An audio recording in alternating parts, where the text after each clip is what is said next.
অত্যন্ত দুঃখের যে এরকম একটা ঘটনা কলকাতায় ঘটলো, তার আগে তারাপীঠে ঘটলো, কিছুদিন আগে দিল্লিতে এরকম একটা হোটেলেই একটা ভয়াবহ অগ্নিকাণ্ড হলো জুন মাসে।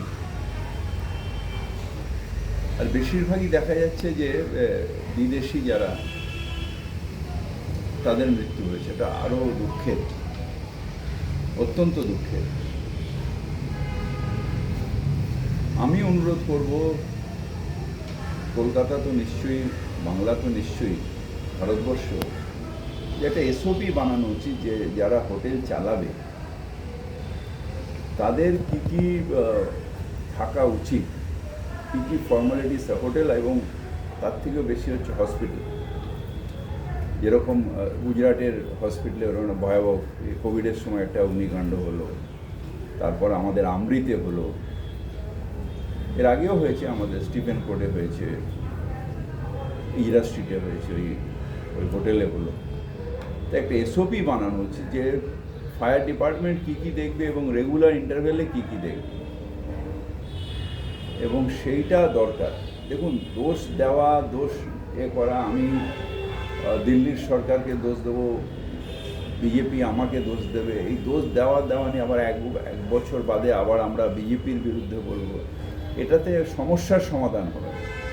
সমস্যার সমাধান হচ্ছে যে আমিও একবার একটা এখানে কমিটি হয়েছিল, তাকে রেকমেন্ড করেছিলাম যে থার্ড পার্টি একটা অডিট ফায়ার ডিপার্টমেন্টের থেকে করা উচিত, এবং রেগুলার ইন্টারভেলে প্রত্যেক বছর একটা অডিট রিপোর্ট না দিলে সেটাকে ক্লোজার নোটিশ দেওয়া উচিত। সেই মতন কিছু রেস্টুরেন্টের হয়েছিল, কিন্তু এই হোটেলটার হয়েছিল কি না জানি না।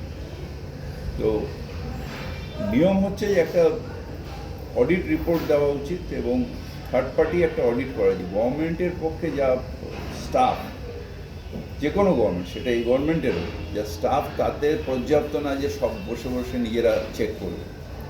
কিন্তু একটা থার্ড পার্টি, যেরকম কর্পোরেশন তাদের বিল্ডিং প্ল্যানের ক্ষেত্রে যেরকম আর্কিটেক্টদের একটা লাইসেন্স দেয়, সেই লাইসেন্সের বেশিতে বিশ্বাসে তারা বিল্ডিংগুলো প্ল্যান পাস করে তাদের তত্ত্বাবধানে থাকে, ঠিক সেইভাবে ফায়ার ডিপার্টমেন্ট একটা থার্ড পার্টি অডিট থাকা উচিত, এবং সেই অডিটের বেসিসে এদের ক্লোজার হবে কি হবে না সেটা মানে আইনত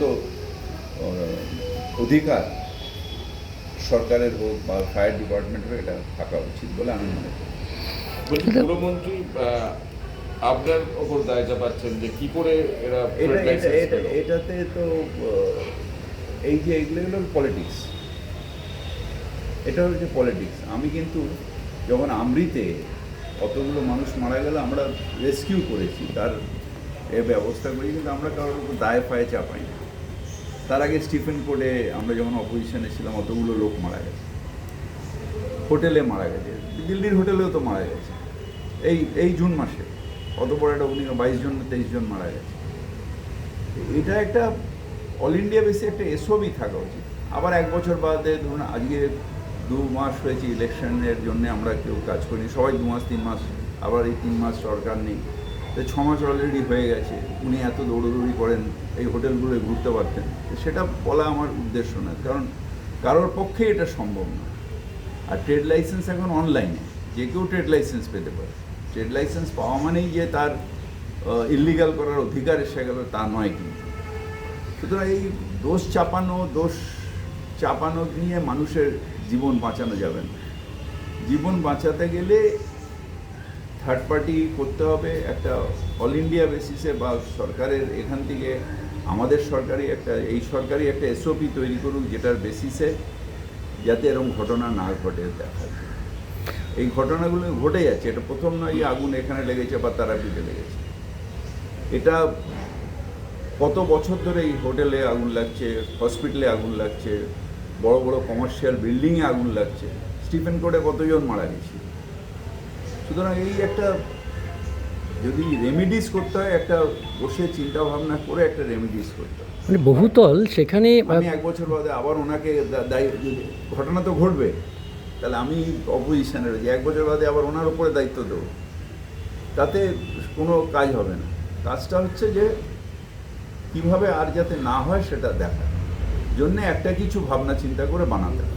মানে একটা পাঁচতলা বাড়ি বহুতল, সেখানে কোনো ফায়ার ইয়েই নেই, সিস্টেমই নেই। সেটাই তো, সেটার সিস্টেম ফায়ারের যা লোক বল তাতে সম্ভব না, থার্ড পার্টি অডিট ছাড়া এটা সম্ভব না। যেটা আমি যখন ওই আগুন লেগেছিল তখন আমরা একটা কমিটি হয়েছিল, তাতে আমরা রেকমেন্ড করেছিলাম, তারপরে তো ইলেকশন এসে গেল। ঠিক আছে। আর একটা লাস্ট হচ্ছে যে ধরুন 1 বছর আগে 2025-এ স্ট্যান্ড রোডে 14 জন মারা গিয়েছিল, ঋতুরাজ হোটেলে আগুন লেগেছিল। সারা রাত আমি ছিলাম। হ্যাঁ, তাহলে কি মানে এইসব ঘটনা ওইটার পরেই তো আমরা থার্ড পার্টি অডিটের কথা বলেছিলাম এবং একটা কমিটি করে আমরা রেকমেন্ড করেছিলাম। তারপর তো ইলেকশন এসে গেল, 6 মাস ধরে তো এইসবই চলছে।